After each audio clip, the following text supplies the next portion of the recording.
Eu não tenho mais, eu estou abandonando a escrita ensaística, e vou explicar por quê. Esse ano, eu estou, esse ano de 2019, completaram-se 30 anos do meu primeiro texto mais alentado sobre Ariano e o movimento armorial.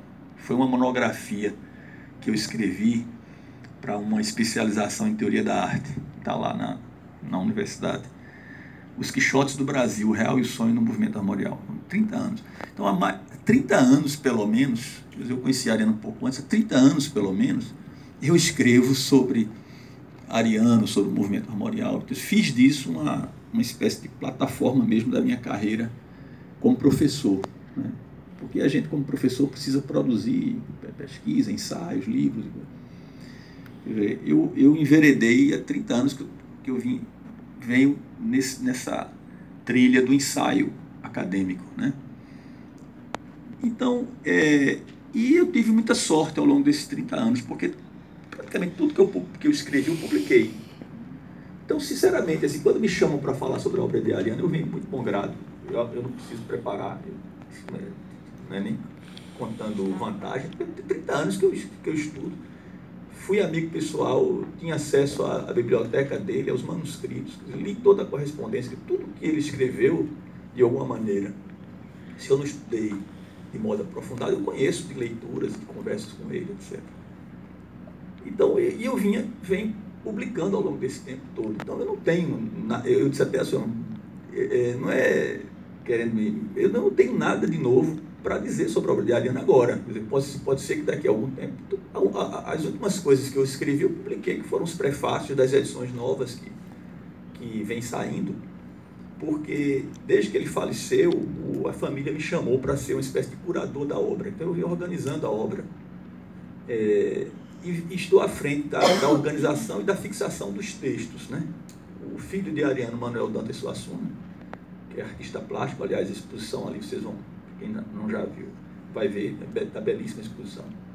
Ele coordena a parte artística, ele responde pelos herdeiros, e eu coordeno a parte de texto.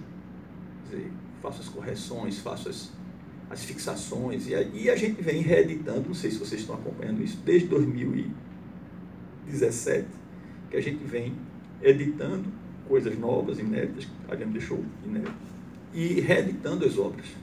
Por exemplo, a mais nova edição da Pedra do Reino, essa, a 16ª, está aqui. Eu fiz a fixação do texto, escrevi o prefácio, fiz a cronologia, então eu venho trabalhando exaustivamente nisso. Então, tudo que eu, até hoje, tudo que eu tinha para dizer, eu disse e foi publicado. Então, eu não sou... Tem gente que pega e revê, muda título, essas coisas da produtividade acadêmica, eu não sou muito desse negócio, né? Eu tenho um horror esse negócio dessa necessidade de se publicar, você está entendendo?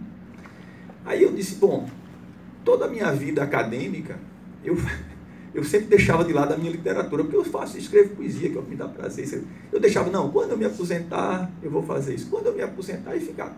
Aí, sabe uma coisa, eu me aposentei. Aí eu disse, meu Deus, eu vou rever essa minha vida. A primeira coisa que eu deixei foi o programa para a graduação, deixei.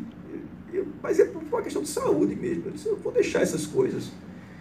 Eu já sou professor titular, não preciso de ponto para nada, de coisa. Eu vou ficar... Né? E outra coisa, o maior prazer que eu tenho, a obra de Ariano, eu sou um leitor fervoroso da obra de Ariano, conheço, como eu já disse, mas o ensaio crítico me tortura. Eu escrevo com dificuldade. Eu escrevo, não é aquela coisa de dar um trabalho, fontes, né, de referências. A poesia não, a poesia me dá um prazer enorme, a ficção me dá um prazer enorme.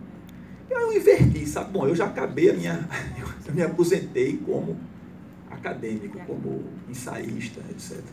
E vou produzir a minha literatura, que estava engavetada. Tanto é que esse ano, em menos de um ano, eu escrevi um livro, estava comentando com ele, está saindo pela Nova Fronteira, voltei à poesia, escrevi um livro em menos de um ano, e já está sendo publicado agora. Então eu vou me dedicar mais a essa parte, vou pensar mais em mim, você está entendendo?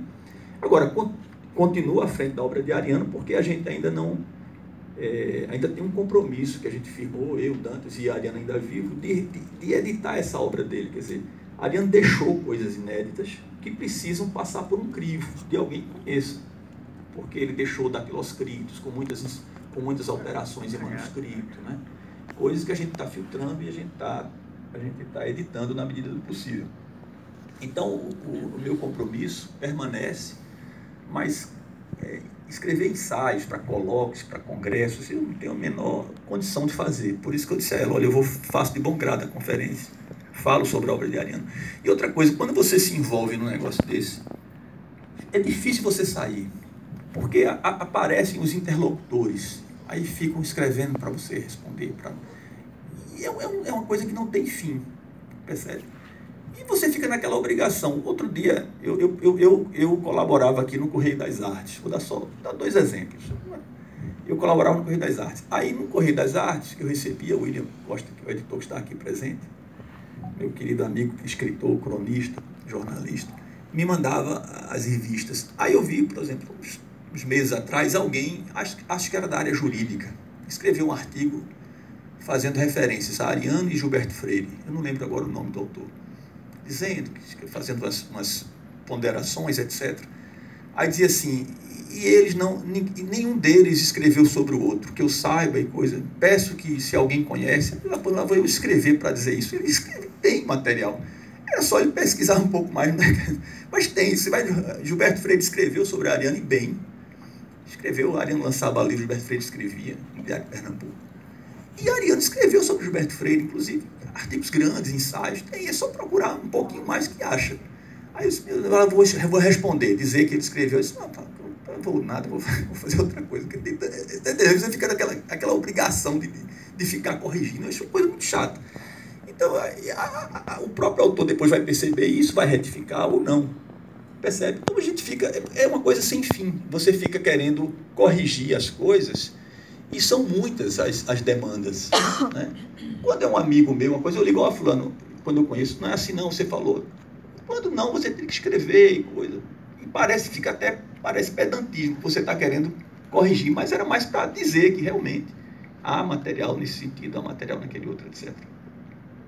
Pois bem, então, aí eu fui saindo dessa seara do ensaio, e hoje estou me dedicando mais a isso, a minha obra literária e às coisas de Ariano. Recentemente, por exemplo, saiu esse livrinho que eu escrevi sobre Ariano, ele tinha acabado de falecer. A Academia Brasileira de Letras tem essa coleção, a série essencial. É um perfil. E aqui eu falo do livro novo, que não tinha nem sido lançado ainda. O Dom Pantero já anuncio, falo, etc. Esse livrinho você tem acesso na internet, acho que até gratuitamente, pelo site da BL. E tem também a venda, custa R$10 no site da imprensa oficial. É uma coisa que eu escrevi recentemente também, é como se fosse uma palestra. Bom, mas a minha proposta qual é hoje?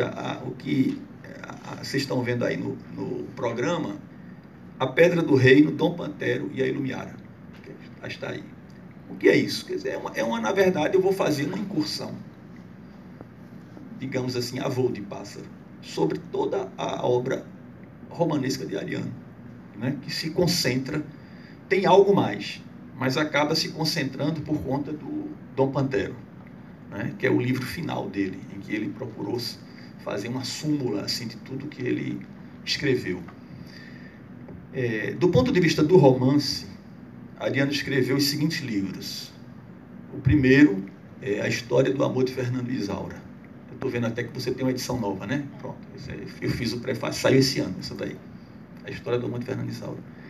Que é um romance que Ariano, ele mesmo disse, que foi uma primeira experiência no campo do romance para medir forças para escrever A Pedra do Rei. Aí ele era muito amigo de Francisco Brenan, e Francisco Brenan tinha pedido a ele para ele escrever uma versão brasileira de Tristão e Isolda, da lenda de Tristão e Isolda. Quer dizer, o mote foi dado por Brenan, porque Brenan queria ilustrar.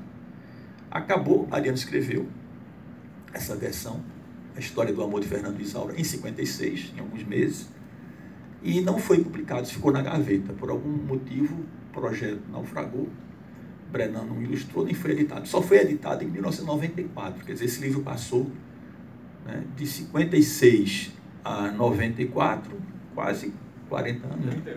38 anos, quase, né? Na gaveta. Quando foi em 94, a editora Bagaço do Recife insistia, queria ter um livro de Ariano, Ariano disse, olha, eu tenho esse livro, um livro de juventude, assim, passou para eles editaram a primeira edição. Depois, quando a obra foi toda, quando a obra foi negociada para a editora José Olímpio, esse livro saiu também pela editora José Olímpio. Então é um livro que a gente reeditou agora pela Nova Fronteira, porque a Nova Fronteira, ela ganhou uma espécie de concorrência que os herdeiros fizeram com algumas editoras, e ela detém os direitos de toda a obra de Ariano de 2017, contando 10 anos.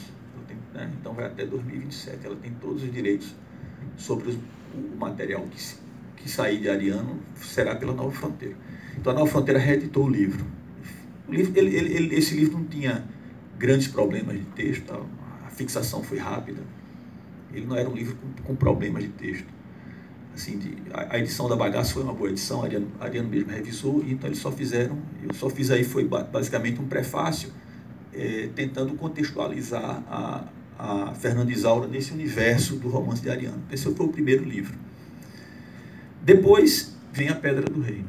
Quer dizer, A Pedra do Reino ele começou a escrever em 58 e terminou em 70, foi editado em 71. Foram 12 anos de trabalho na Pedra do Reino, que era uma tentativa de uma trilogia, de uma grande trilogia que acabou não acontecendo. Ele desiste no meio, né? E ficou um bom tempo, a Pedra do Reino ficou um bom tempo assim, foi um livro editado, foi um livro premiado, né? Um livro que logo que saiu foi considerado um dos grandes marcos da literatura brasileira, a melhor crítica do país colocou o livro no mesmo nível de Grande Sertão Veredas, né? E por aí. E Ariano desistiu depois. A Pedra do Reino, deixa eu só mostrar aqui para não ficar só na conversa, essa é a primeira edição da Pedra do Reino, a edição da José Olímpio. Então está lá, Romance da Pedra do Reino e O Príncipe do Sangue do Vai e Volta. Não sei se todos aqui já leram, né, A Pedra do Reino. Esse é uma dúvida. Pode perguntar, é ótimo, porque a gente tem que ocupar 2 horas e a gente fica... Esse também tem prefácio de Raquel de Queiroz? O prefácio sempre foi de Raquel de Queiroz e foi mantido na Nova, né? Porque na nossa visão, esses prefácios assim, consagradores, que são prefácios de época, eles devem permanecer.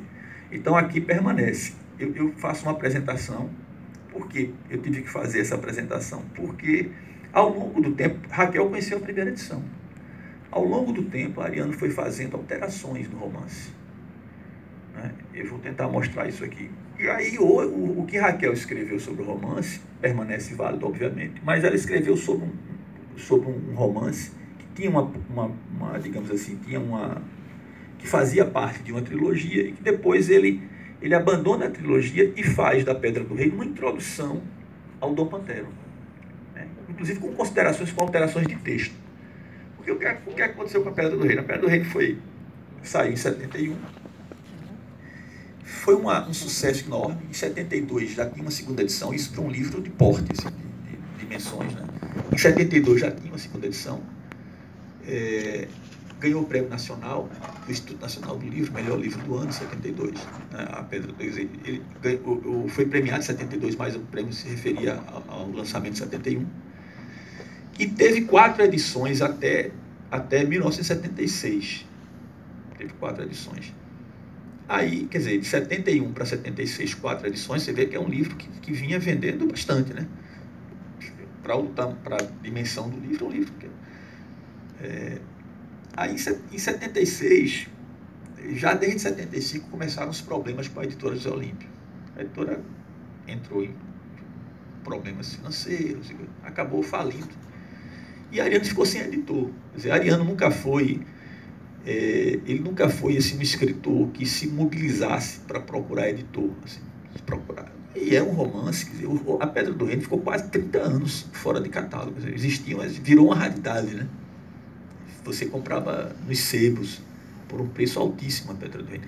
Porque a quarta edição foi em 76, a quinta edição ela saiu em 2004, se não me engano. Veja, 76 para 2004, 86, 96, quase 30 anos.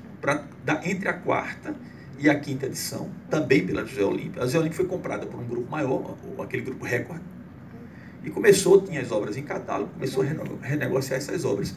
Então, foram quase 30 anos da quarta edição, de 76, para a quinta edição, em 2004. Né? Nesse período, Ariano, em 2004, já estava pensando no Dom Pantero. Ele já estava... Porque ele desistiu da trilogia da Pedra do Reino no início da década de 80, 1980. O que era a Pedra do Reino? Vou mostrar aqui para vocês. E depois eu vou falar um pouco da Pedra do Reino. Aqui são algumas edições da Pedra do Reino. A Pedra do Reino, aqui é a quarta edição, foi a última. A partir da segunda edição, a capa é toda assim, a bênção, né? Essa é a quarta edição. Aqui é uma edição raríssima do ciclo do livro. Tem uma marrom, né? Tem uma puxada para o tom de marrom também. Não, essa já é a quinta, já é a quinta, que é de 2004, né? Que é o desenho do duelo, né? Isso. Essa é a quinta. Aqui é a edição na Alemanha, eu posso voltar depois com calma, a edição na França, vocês vão ter aí durante o congresso, já houve a palestra de Delete? Não, em videoconferência, é a tradutora da Pedra do Reino na França, uma grande conhecedora da obra de Ariano e Delete Musar. Aqui são fotografias do lançamento da primeira edição da Pedra do Reino. Ariano com Odilo Costa Filho, com Antônio Olavo Pereira, aqui com um grande amigo dele, Zé Cândido de Carvalho, autor do Coronel e Lobisomem, que foram grandes amigos, né? Está aí ao lado. Bom, mas a Pedra do Reino, ela era uma trilogia, né? Quer dizer, inicialmente ele pensou a Pedra do Reino como uma trilogia. Seriam 3 grandes livros do tamanho da Pedra do Reino. A Pedra do Reino, se você for abrir, quem leu sabe, ela é formada por 5 livros. Ele chama de livros por 5 partes. A Pedra do Reino, Os Emparedados, Os Três Irmãos Sertanejos, Os Doidos e a Demanda do Sangral. Aí ele pensava num segundo volume, a história do Rei Degolado nas Catingas do Sertão, também com 5 livros. Aí ele já desistiu nesse segundo. Ele chegou a escrever 3 livros. Escreveu Ao Sol de Onça Caetana, As Infâncias de Quaderna e A Guerra de 12. Eu tenho esse primeiro. Só saiu uma edição. É a edição de 77. É porque ele é fininho, porque ele é só Ao Sol de Onça Caetana. Como a José Olímpio entrou em crise financeira, eles ficaram com medo de lançar livros maiores. Eles não, então vamos editar as partes, né? As Conchambranças de Quaderno é depois ou... Não, depois. As Conchambranças é uma peça de teatro. Certo. É uma coisa já de 87, ele traz o personagem Quaderna para o palco. É uma coisa à parte. Posso falar depois. É uma peça de teatro em que ele traz o personagem do romance. Então, esse era o plano dele. E ainda teria um terceiro livro, né, que seria esse, o romance de Sinésio Alumioso, Príncipe da Bandeira do Divino Sertão. Então seria A Pedra do Rei, O Rei Degolado, Sinésio o Alumioso. E toda essa trilogia teria o nome A Maravilhosa Desaventura de Quaderna, o Decifrador. Esse era o plano, né? E aí esse plano, ele desistiu, aí no final da década de 70, ele vinha escrevendo, até 1977, ele já estava com tudo isso pronto. E ele já anunciava, porque antes de sair em livro, esse livro que você tem, ele começou a publicar O Rei Degolado em folhetins do Diário de Pernambuco. Se você for, hoje a gente tem uma sorte, a tecnologia ajuda muito, a gente tem a Hemeroteca Nacional que digitalizou todo o Diário de Pernambuco.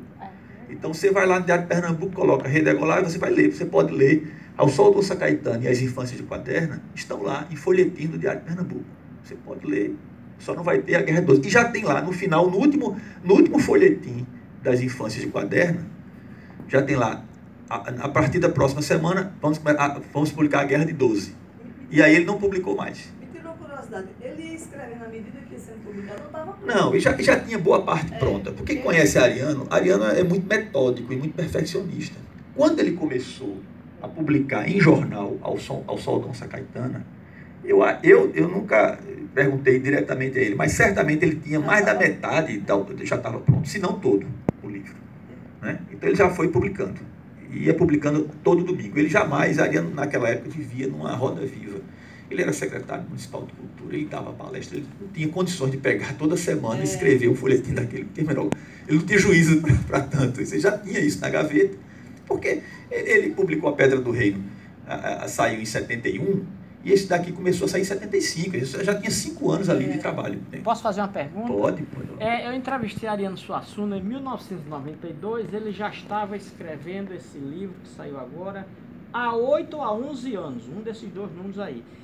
E na entrevista ele me disse que seria a continuação da Pedra do Reino, e na Pedra do Reino tem uma coisa muito interessante, muito curiosa, que é um cara que morre dentro de um quarto misteriosamente, e que esse mistério seria contado nessa Pedra do Reino, e eu esperei esse tempo todinho. Mas não foi não. Não foi. Aí Continuou o depois, mistério. aí depois eu fui ler, misturou uma coisa com a outra, e como é que se resolveu? Veja bem, não deixa de ser uma continuação, mas ele criou um artifício literário, digamos assim. Era como se fosse uma autobiografia, né? Não, porque A Pedra do Reino virou um livro escrito pelo irmão de Dom Pantero. Tudo ele colocou dentro do universo ficcional. O Dom Pantero é irmão do autor da Pedra do Reino, né? Que é o Auro Chabino. O Dom Pantero, o nome dele é Antero Saavedra. Quem já leu o Dom Pantero vai ver que tem lá vários personagens. E o Auro é o autor da Pedra do Reino. E Auro deixou incompleto. Auro deixou incompleto, morre e deixa incompleto. Então ele faz uma brincadeira. Quando ele diz que que vai continuar a Pedra do Reino, é porque ele considera a Pedra do Reino uma introdução ao universo do Dom Pantero. É nesse sentido que ela é uma continuação. Mas não é uma continuação da história de Auro. Auro morreu e deixou a história inacabada. Ele até diz, Dom Pantero diz, assina da minha família, dos meus... Porque os irmãos de Dom Pantero eram todos escritores, né? Tem Altino, que é o poeta, Altino Sotero. Adriel Soares, que é o dramaturgo. E tem Auro Chabino, que é o romancista. Eles assinam de minha família deixar suas obras incompletas. Todos os irmãos morrem. Vão deixando as obras incompletas. E o Dom Pantero, ele quer unir essas obras e quer dar uma continuidade com as aulas, com aquele universo das aulas espetaculosas, que é o que Ariano fazia. Então é um negócio muito curioso, é uma solução literária para esse universo. E, ao mesmo tempo, não deixa de ser alguma coisa autobiográfica, como ele mesmo diz, é uma autobiografia, porque ele nas aulas de espetáculo, fazia dele mesmo uma experiência, um laboratório para o Dom Pantero. Porque o Dom Pantero é ele fazendo aquelas aulas de espetáculo, né? Vestido de preto, com aquele medalhão. É o Dom Pantero. Quando você vai ler lá, é o Dom Pantero, que está encenando, que está declamando, que está trazendo artistas para... Percebe? Então, é nesse sentido que é uma continuação. Foi uma forma que ele encontrou de dar uma continuidade. Na verdade, ele vai costurando esses romances, porque esses romances são parcelas do mesmo universo mítico e poético dele. Ele apenas tenta dar uma unidade a esses romances todos. Quer dizer, desde Fernando de Isaura. Porque Fernando de Isaura, não sei se ela já está ali, não sei se ela já leu o Fernando de Isaura. Já. Você vê que o sertão está ausente. Fernando de Isaura é uma história que se passa em Alagoas. Mas tem uma ligação com a Pedra do Reino, com aquelas barcaças, porque na Pedra do Reino, o tio e padrinho de Quaderna, o Dom Sebastião, ele fazia negócios com aquele gringo lá do Rio Grande do Norte através dessas barcaças. Então essas barcaças são um elo de ligação entre o universo de Fernando de Isaura e o universo da Pedra do Reino. E havia uma previsão em Sinésio o Alumioso de se fazer uma parte que seria uma odisseia, né? Uma parte marítima do romance. Que essas barcaças entrariam, porque Sinésio é apaixonado lá pela filha do gringo lá do Rio Grande do Norte. Então havia na cabeça dele essa ideia de fazer essa ligação. Outra curiosidade. E aí, só para fechar, desculpa. Então essa ligação se dá através de uma barcaça, que é a Estrela da Manhã, que aparece na Pedra do Reino, com o mestre Serafim, e que aparece em Fernando de Isaura. É um fio tênue, ele vai ligando as coisas, costurando. Então, o Fernando de Isaura não está fora desse universo do título da conferência. Fernando de Isaura também está aí dentro. Quer dizer, o universo romanesco é como se ele tivesse escrito um romance só, assim, focando personagens e episódios, né, distintos, mas todos eles acabam se dialogando, se entrelaçando. Diga, por exemplo. Não, mas é o seguinte, ele disse que fez algumas mudanças de uma edição para outra. Sim. Me parece que nessa última, a mudança maior, porque ele fala de um erro que cometeu. Aí eu quero saber o seguinte, essa última edição, seria definitiva e dispensa as outras? Ou Não, veja bem, aí vamos por partes. esse erro que ele cometeu, ele disse em várias entrevistas que ele tinha cometido um erro de interpretação na Pedra do Reino, etc. Isso não foi revisto, isso aí ficou. Ele disse que desistiu por conta disso. Primeiro porque o personagem Quaderna ficou muito biográfico, quer dizer, ele disse que não conseguia mais separar a personalidade dele da personalidade de Quaderna no Rei Degolado, por isso que ele deixou o Rei Degolado. Esse erro que ele disse que cometeu, eu sempre discordei, eu acho que não há erro ali, porque é a personalidade de Quaderna. Qual é o erro que ele levanta? Para Quaderna, a luta seria... Quaderna não teria percebido que, no caso do Brasil, o povo está alheio a esse processo todo. Quaderna fala de uma luta, toma partido, mas Quaderna pertence a uma... Queira ou não, ele pertence a uma oligarquia. Né? Então ele diz isso, quer dizer, Quaderna não percebeu que existe o povo. Quaderna fala... Ele tem uma origem... Né?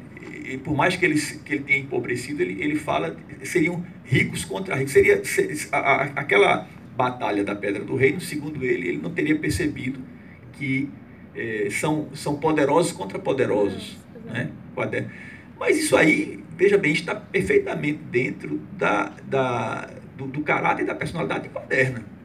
Então eu não vejo como erro do romancista. Eu acho que até ele talvez querendo se justificar, Quaderna não teria percebido que, por exemplo, no caso de Canudos, né, o povo estava lá no arraial de Antônio Conselheiro, e que hoje a gente tem, segundo Ariano, qualquer favela, qualquer cidade grande é um arraial de Canudos, né, que está presente ainda. Quaderna não teria tido essa visão, mas está dentro da personalidade de Quaderna. Então não foi um erro de Quaderna. Eu não vejo como erro de Quaderna. Mas ele não tocou nisso. O que é que ele revisou?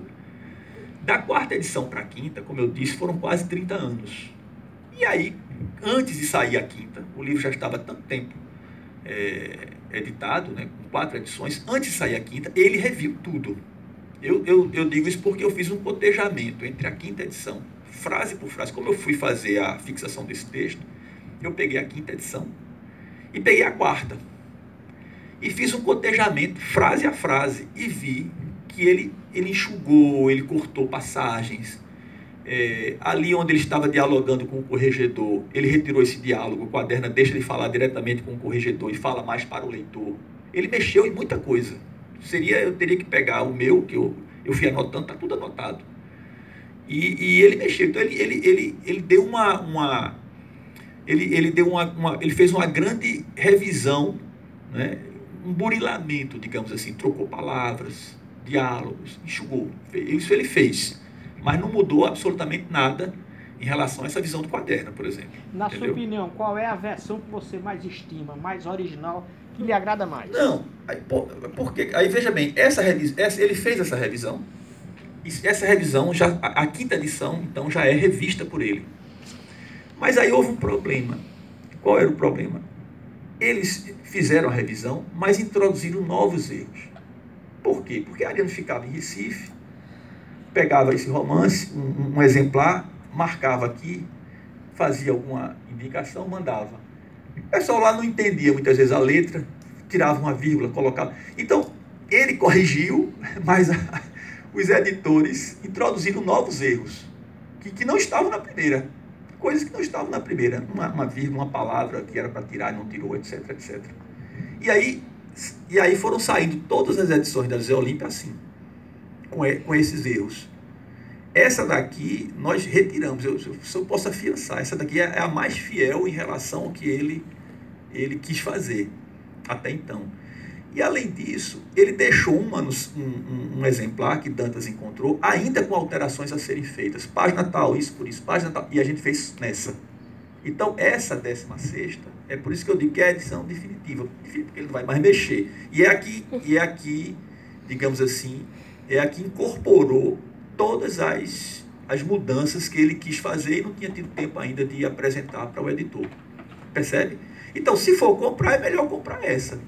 E aí ele fez algumas alterações bastante curiosas, assim. Por exemplo, Na quinta edição, para você ter uma ideia, na quinta edição, João Grilo e Chicó aparecem no romance. Veja, ele já está na quinta edição. Essa que ele reviu 20 anos depois. João Grilo e Chicó, se você for ler a quinta edição, na quarta edição você não vai encontrar João Grilo e Chicó.